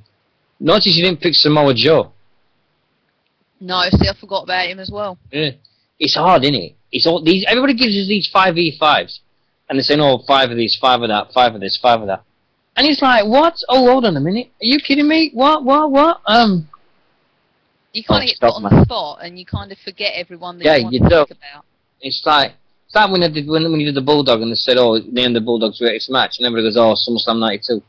Yeah, but he had amazing matches in Stampede Wrestling with Dynamite Kid. He had amazing matches over here with Fit Finlay on Saturday afternoon TV. It's hard to pick one match to define a guy's career. Yeah. And I know the worst match the Bulldog ever had. I know the worst one by a mile. Any match that involved him with the Mean Street Posse. By a mile. That was diabolical. I don't know, see, I mean, if someone asked me what was CM Punk's greatest match at the minute, probably Money in the Bank last year. Oh, give over. No, I think that defined him as what he is at the minute, in my opinion. But then I haven't seen Ring of Honor stuff, so... But, what about Jericho, the full feud he had with Jericho this year? The Extreme Rules match they had. The WrestleMania match they had. They were two classic matches. Yeah, but that was quite... The Punk match with Cena, as much as I hate Cena, was quite iconic, and it's still remembered now. And I even said Cena looked good in that match, and that's a push for me. But I think the match is also had with Daniel Bryan, because you've got 2 Ring of Honor guys there that really went at it.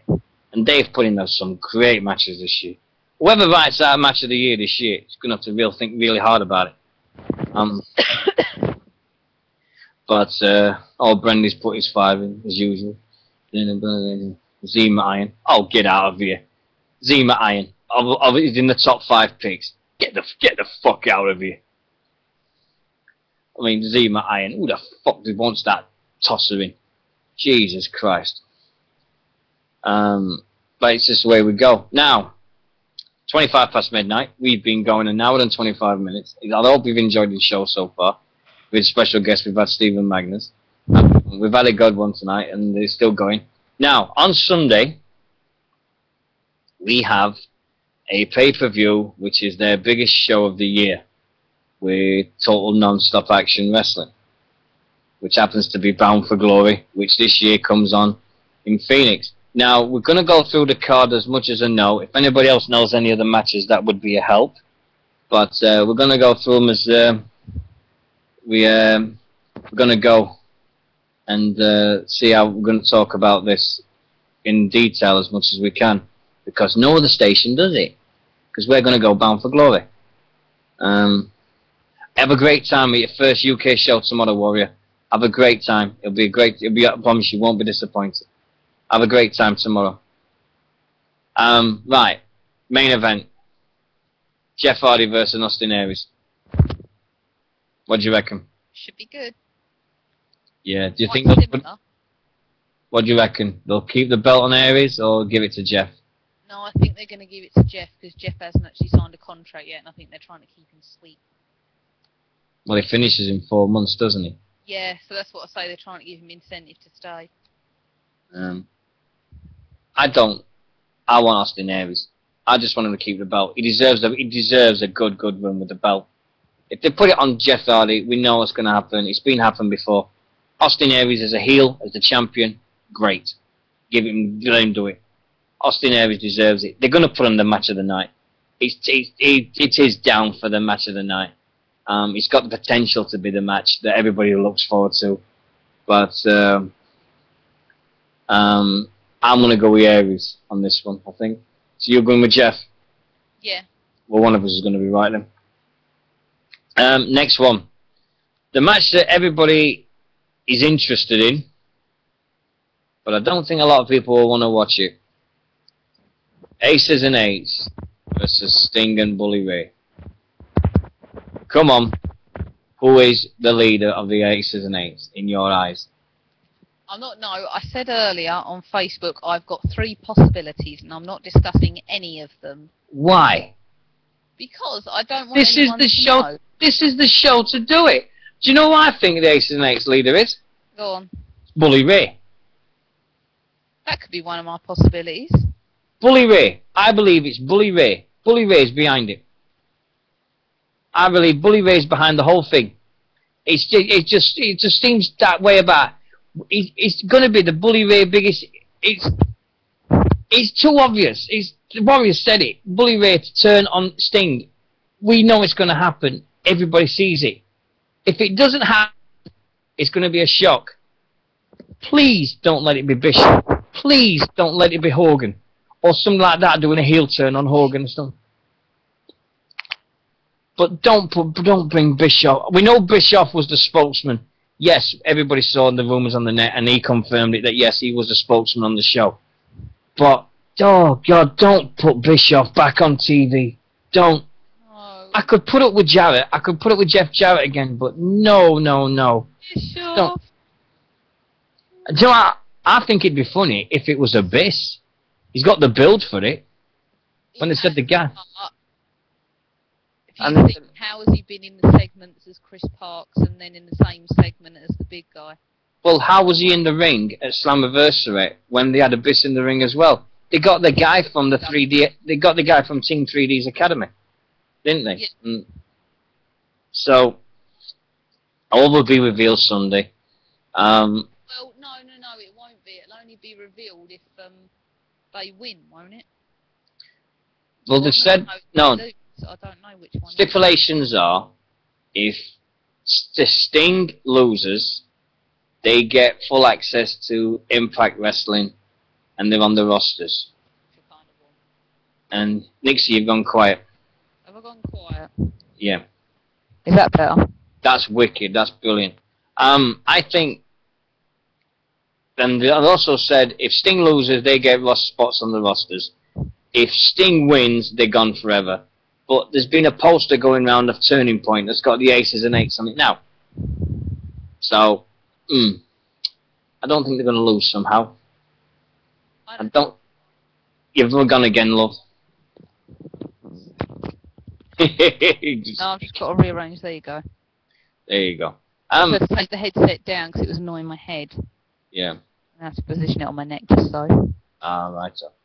I just think that we mean Aces and Eights. It's been a great story. Don't get me wrong. It's different. It's the thing. I mean, people. You ever seen you compare it to Nexus and all of these things? I don't think it has been. I just think Aces and Eights. Oh, hello. Blowing me out of here. I've just got in here. I've just got in here. I just think they're trying to do something different. That was all they was doing. And we know that Luke Gallows has signed a contract with them anyway. Rumours that Chris Masters and D.H. Smith are trying to get contracts to be the Aces and Eights. So I think Aces and Eights to win that one on Sunday. Now, next one. Triple tag team match, yeah? Now, I need help out with this. It's Kurt Angle and AJ Styles. You're really, really quiet, love, again. Versus Hernandez and Chavo Guerrero. Versus You'd have seen that. Daniels and Kazarian. Yeah. I'll say Guerrero and Hernandez. I think AJ and Kurt. I'd give it to Hernandez just for another belt on him, because otherwise he's not. He's shit if he hasn't. If I ain't got a tag team, but Nixie can't hear you. He can't hear you, love.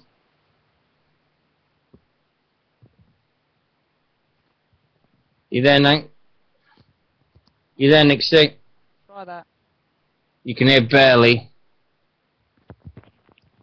Very shit earset. I'll have to get another one. Yeah, I've got to get another one as well. Valley, you remember? Yeah. Well, that was all right. You can hear you then. Yeah. There you go. There we are. There you're back. Don't worry, we've only got half an hour to go. Yay! Yeah. He's flown. He's really gone quick tonight. It has, yeah. I think we've yeah, it's the Kane thing. It's all the things that we've been talking and we've really been putting it into detail, and which is different for a change. And it's nice, and I've been looking forward to this night for ages. It's been one of the big good ones for a change. We actually could, and this will go on YouTube straight away. So, you think the AJ and Angle, yeah? I think them, but it depends, doesn't it? Yeah, It depends on just how many mind games Daniels and Kazarian have played against AJ with Kurt, because that will define it, won't it? Because you saw that this week. I think if that had to be a dark horse match, the next match I'm going to talk about will be the dark horse match of the night. Bobby Roode versus James Storm. Oh, with King Mole. Yeah. I think that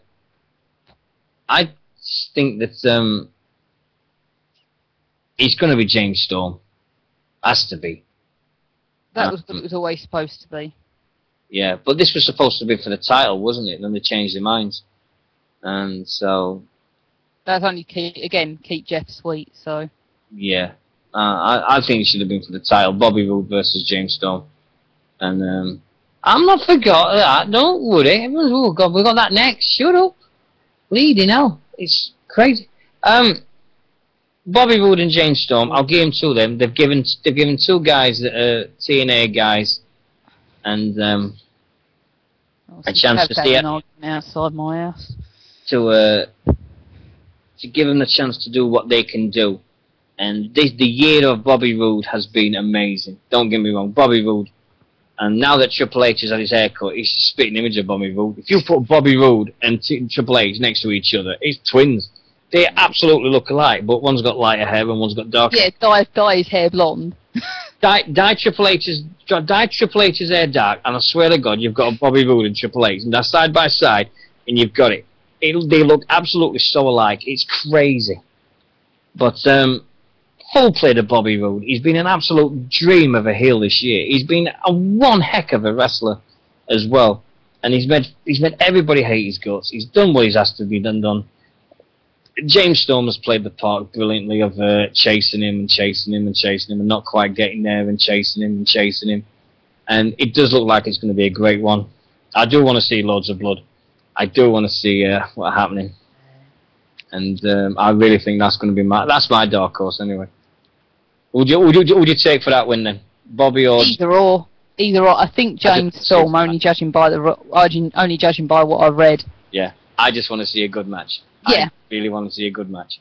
With lots of blood. Yeah. Yeah, we're going to be sadistic on that one. Right. Next match. The one that everybody's been mentioning. The one that everybody's going mental over. Al Snow. Please let him have head. Please bring back head for one night. But I know it won't happen because WWE own it. But I just want for one night only that music when he goes, "What does everybody want?"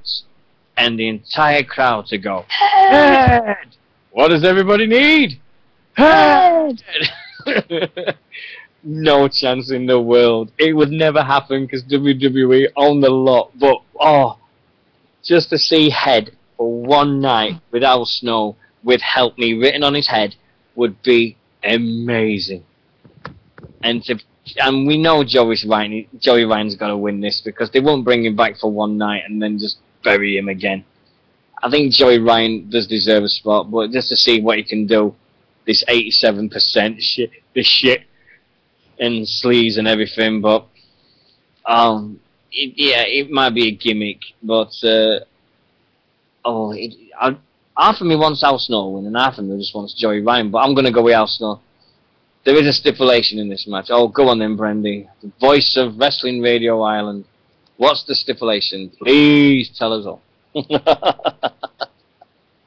the new voice of Irish wrestling. There you go. That's his nickname now. Wait, did you hear about the tagline that came up for our friends at Wrestling Radio Island? No. There's more to Irish wrestling than Sheamus. Very true. Yeah, I know that. If Joey Ryan wins, he gets a permanent roster spot. Fair enough, yeah, we knew that. It was obviously he was going to do that. Oh, it's just me being stupid as usual. Come on now, I'm drinking. The wife's away for the weekend. Oh, where's she? Yeah, she's gone to Blackpool. Yeah, she's gone with her mate to Blackpool. So I've got the house to myself. Oh dear. So I put a photograph on Facebook this week tonight of what I'm playing on my Xbox. I bought an original Xbox, and I've got the original Raw and the original Raw 2 games. So I'm going to be playing them in an hour. So I can't wait. So it's I think Bound for Glory is going to be going. And now here's the thing: I've got a PS3. Don't worry about that. I've got a PS3. If you want to add me on PS3, type in Deano SWFC. There you go. That's my PS3 name. And my Xbox name is Dino Sanchez. There you go. And we've got about 9 different aliases on the Xbox. Because I'm skint. And when I'm skint, I've created new names to play on Xbox Live for free. He said, add me, Phoenix. So there you go. Oh, bleeding hell. No, there we go. All the PS3 and Xbox names come up now. It's great. God. Yeah. I think now this is the thing that there's a subject that's close to you, and you know this personally, and it's something I know that you've got very, very strong feelings about. Every year at this time, hey, I've done for the last 3-4 years this thing for breast cancer in America, where it's the pink ribbon. AJ Styles has come down with his pink ribbon. He's wearing it on his tights, and everybody's done pink, and they've all done this little pink thing and everything. Now this year, WWE have jumped on it and made the middle rope of the ring pink. And they're doing their bit. Cena comes out in his pink gear. All the faces were in pink gear this week. Yeah. So I want people's things. And Oasis just helped me out big style. We're gonna keep on with the TNA, but we're just gonna talk about this for about a couple of minutes because I know it's close to Nixie's heart. This one. The fact is, everybody's going on about WWE doing all this thing for thing, but TNA's done this for years, and they've not had half of the publicity that WWE's got, have they? No. And it's something that's really, really ripped your knitting, so to speak. Well, I think it's just blatantly obvious, given the fact that there's a big case going on between the two of them.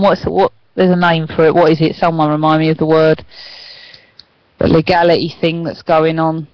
I don't know what it's called. Well, yeah, but they're in a thing with each other, and it just seems to me like it's WWE taking a shot against TNA. No, not copyright. That's what I think. I think WWE have done it purposefully, knowing that TNA does it about this time of year, and they've gone, right, we can make more money than them. Let's do that and rub it in their faces. And that's honestly, I can just see through the lines. Look through that little pink line in the middle of the ropes. It's WWE going to TNA, screw you. I think, yeah, and it brings awareness to it. I mean, I think they do it in NFL's been doing it for years. They have the pink hands, and they've got pink wristbands, and they've got the pink things that they wear in all the American football games, and everybody wears the pink hats and stuff like that. I mean, I know my team, they've done it with my team, the Steelers. They do it in their ways. And yes, I do know that Bleeding Steelers lost. Hello there, guest 24264, and I hope you're enjoying yourself, and thank you for joining us. I think that this awareness thing, yes, don't get me wrong, any publicity, like we said, is a good thing, and I think it's any publicity for the charities, but it doesn't matter who it is. It's just that It's just that the more publicity it gets, the better it is that people know awareness for the breast cancer thing. And any awareness for that is the best thing you can do about it. So I think, no disrespect to TNA, WWE is known on a more wider level than the TNA thing. And as fortunate as it is, the way TNA is going at the moment, they need to get off that Spike TV and get away from that, because I think they'll never ever get to a better place unless they get off that channel. Unless they do, then they've had it. But it's just the way it goes. You there? What do you reckon? Me? Yeah. Get them on another channel? No, I just think with the WWE will always have more people that watch them than more thing like that. And well, they will, because they've got the nostalgia behind it. But TNA are making a name for themselves. I mean, over here, it's known over here that more people tend to watch TNA than WWE. That's been a fact for a little while. Yeah, but what they don't realise is between the lines is Challenge is on Freeview and Sky Sports is a premium what you pay for channel, really, Yeah. In it. That's the only reason they say that, is because Challenge is available in more homes than it is available that. I've just remembered another thing we're going to talk about. Go on, haha. It's TNA is perfect for Challenge TV. It's perfect because of the amount of people it gets into and everything. It's a lot better than it was saying it was on Extreme Sports a couple of years ago, and Bravo was the best thing. Yeah, I think the best thing about this year is, and I know me and Nixy and Winters and everybody who watches it, we want to meet. My ambition is, my ambition as a fan of wrestling is I want to meet a person who was actually paid to watch a TNA pay-per-view. As daft as it may seem,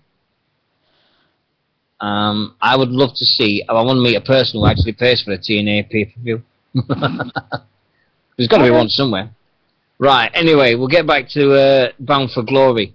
Now, Bound for Glory. The other matches, we've got a TNA Television Championship between Samoa Joe and Britain's very own Bruce Magnus. Put the belt on Magnus. Put it on him. Please, please, please, please, please. Put the belt on there, Magnus. Go on, please, please, please. It's not going to happen. Samoa Joe. No. But what do you think for that one? Joe or Magnus? I'd say Joe, purely because we know Magnus is going in a little while to be in a panto that I think we should all go and see. Oh, yeah, definitely. I think we should all club and go together. Yeah. Norwich. He's going to be in Norwich on a pantomime. So you know the fact that Mickey James is going to be around there at that time as well, because she's his squeeze. Also, we have. It's not free in the USC. ESPN is you pay for it if you've got Sky Sports. If you've got Virgin Media, you don't pay for it. I have. We've also got Zema Iron versus Rob Van Dam. Rob Van Dam has gone from being one of the main events of TNA to now taking on Zema Iron. Who the fucking hell booked that? What in the heck? That is a shocker. I mean, Zema Iron versus Rob Van Dam. My God, is that for the X Division title as well? Must be. Oh, jeez, God. And the last thing we have is the Knockouts, which thankfully isn't a piss break. Oh, please put the belt on Tara. Tara. Give it a belt. Just get it off of bleeding Brooke. Brooke, shake your ass. Watch yourself. Shake your ass. Just put the belt on Tara, please. Have you heard the rumours that Velvet Sky's going back? She's back on the TNA roster page, but yeah, I have heard that. Do you think she'll show up at Bound for Glory? She might do. Have you heard about? No, you know what? Baby. Tara's always on about, hi baby, how are you? Could be Velvet Sky. Yeah. Have you heard also that somebody's 90-day contract is coming up any day now? And their 90-day contract clause is coming up any day now. Who got released? She might be appearing. She could appear at Bound for Glory? Ooh. Got it. Kong. Kong, oh yeah. Yeah, but Kong was Maybe. never much of a speaker, was she? Yeah, but it doesn't matter if she's a speaker or not. If she comes back in a TNA, can you imagine the reaction? Yeah. Oh, They'd God. go pretty mad. Dixie, if you're listening to us at any point in this world, I'm on my knees. I am begging you. Begging you as a fan of wrestling. Begging you as one of the best ones, one of the fans of TNA. Give Karma a contract. Please give her a contract. And when Beth leaves WWE this month, give her a contract to get the match that everybody wants to see. Beth Phoenix versus Karma. If WWE won't do it, make it happen, Dixie. Please. Winter's layout. Karma, leader of Aces and Eights. Right size? Never know. Never know. Never know. But, yeah. But, no, I think Bound for Glory is going to be a beautiful. But it starts saying that it's their WrestleMania, isn't it? It's always then said their WrestleMania. Yeah. And it's always going to happen and stuff. And now, did you hear about? There's a rumor going on. Now, no, I actually heard this because Ross told me about this, and I hit the roof. Now, I'm going to ask you to tell you. Did you hear about Kelly Kelly and how much she's asking for a performance on the indie circuit? $10,000, something like that. $10,000 to Kelly Kelly for a wrestling show. This is Kelly Kelly we're talking about here. Mrs. Scream if you want to go faster. 10 grand. Fuck's sake. I mean, scream if you want to go faster, because remember when she used to do this head spin, you used to Oh no, yeah. Yeah, scream if you want to go faster, moan if you want to go up. Yeah. And love me if you want to go down. There you go. See, one of them things. Oh, did I say that out loud? Oh, dear. Groan if you want to get higher up. Groan if you want to get higher. There you go, shut up now. I think the same thing. I've heard the same rumours. Oh, yeah. Do you know, I've just been looking at the matches on these Royal Rumble videos. There is some wicked matches on here. Oh, if anybody wants to tell me, name a pay-per-view, Rumble 91, 92, 93, and I'll do my matches. There's some right matches on here. You're going to love them. If you remember, if anybody remembers of the early 90s with WrestleManias and stuff, and the fact to actually get the full SummerSlam main event, to get that card now for once, I forgot some of these matches on that one as well. But obviously it's good. Nemesis 91 and Warrior 91. Right. The card for Royal Rumble 91. You had the Royal Rumble match. What about this, Nixie? Big Boss Man versus the Barbarian. Big Boss Man. Plus, in tag team action, Dusty Rhodes and his son Dustin Rhodes versus Ted DiBiase and Virgil. Oh. And last, the championship match, the Ultimate Warrior versus Sergeant Slaughter. How cool is that, eh? Classics.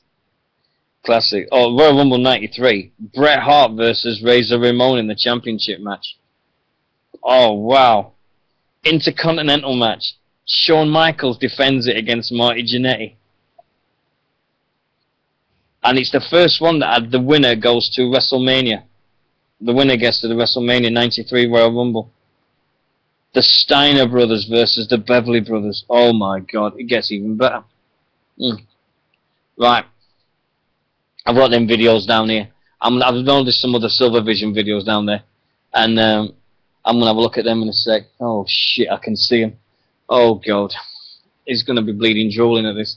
But if you want them videos, send me a line. And I'll see if I can send them to you. No questions asked. And I'll even send Winters the SummerSlam 92 if you want it. Because Winter, if you want SummerSlam 92 Winter, you can have it. You might even be able to spot a young lad who's 23 years old from Sheffield with permed hair, dressed as the Warrior. with a big Union Jack Ultimate Warrior face up as well. Look at the size of him. No, it's no. Yeah. No, this week I've done some stupid things. I've been watching stuff on YouTube and I've been doing the Warrior impersonations. When is that different from any other week? Yeah, but no, but in my house this week, not people have been going. I've not been going around going.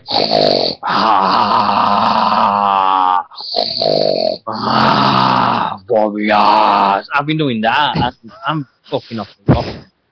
I'm going, Hogan, you and your warriors.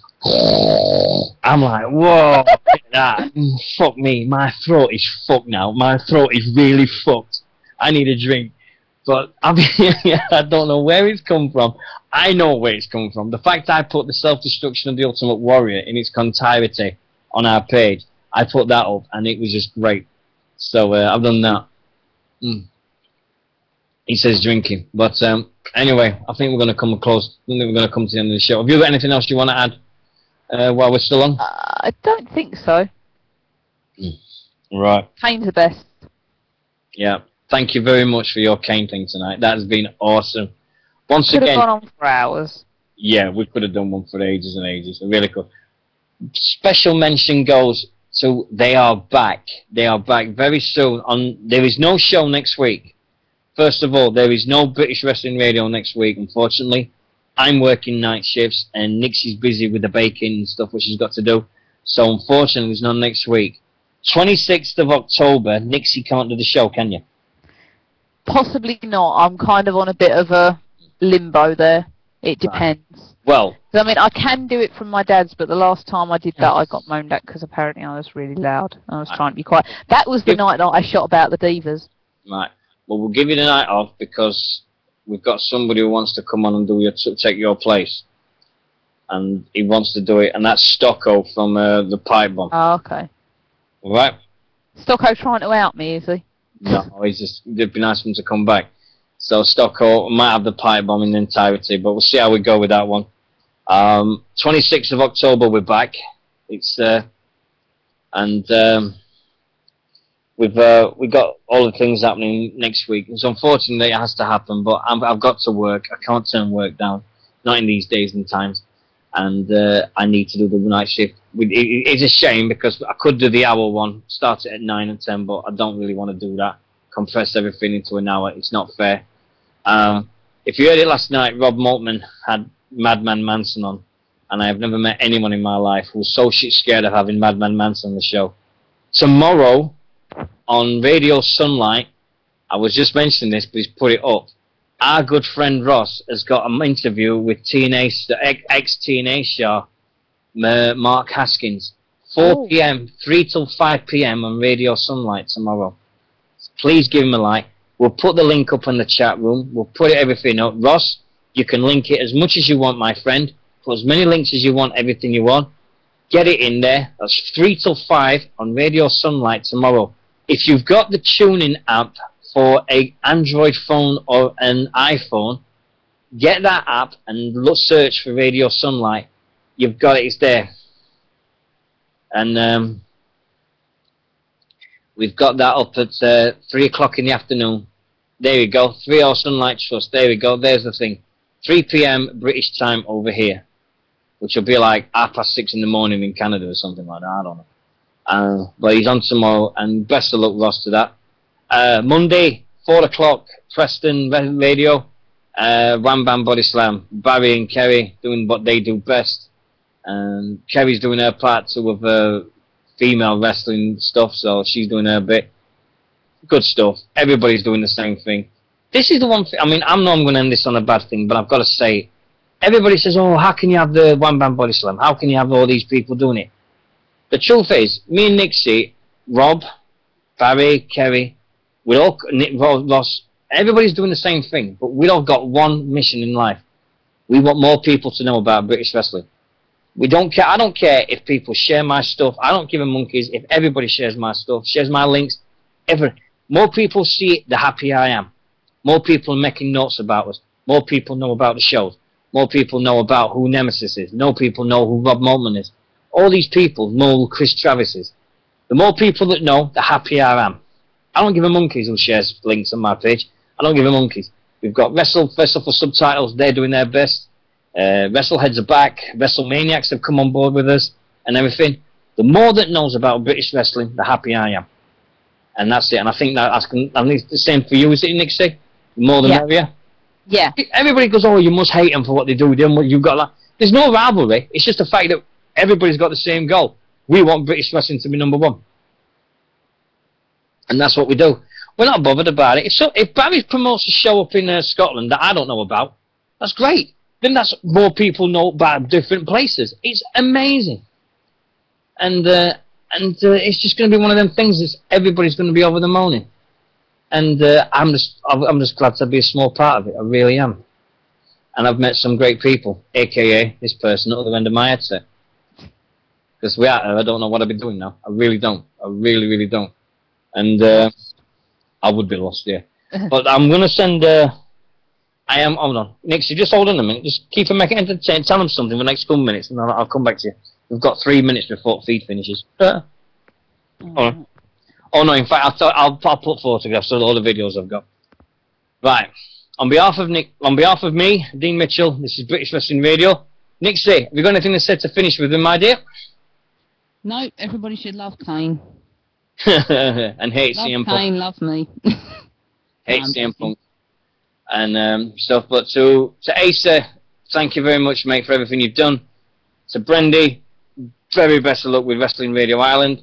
To Ross, CM Punk, with the very, very best of tomorrow. CM Punk Fan UK, thanks very much for being here again, my friend. It's an absolute gent to see you again. Nemesis, good luck on December the 8th with your big moment, mate.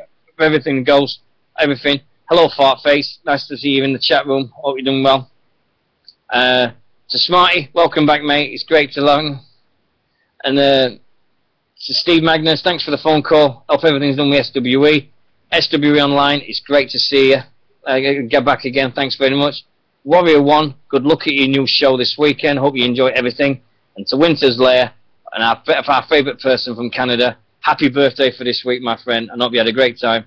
And I still think Iron Maiden is rubbish, but that's my opinion. But this is all of us saying thanks very much for listening. Take care of yourself, and we'll see you in 2 weeks. Okay? And thanks very much, everyone. Right. Bye-bye, everyone. Good night. See you later.